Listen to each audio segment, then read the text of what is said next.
Okay, here's the front of the house on Astoria. There's the garage, front of the house, walkway, and then the front doors on the side.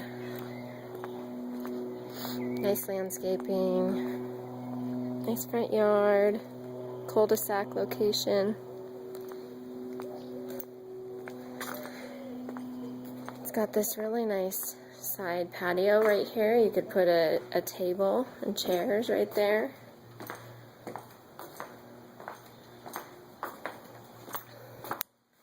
There's the front door.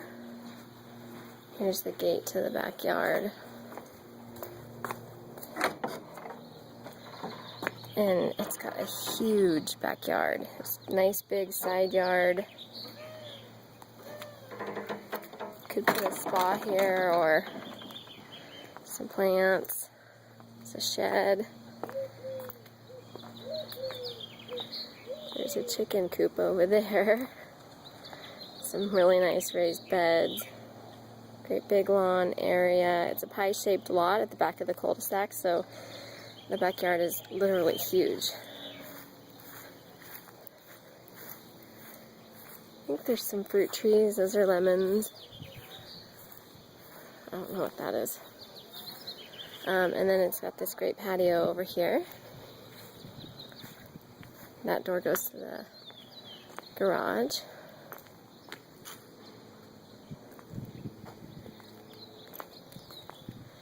And it's got another decent sized side yard over here.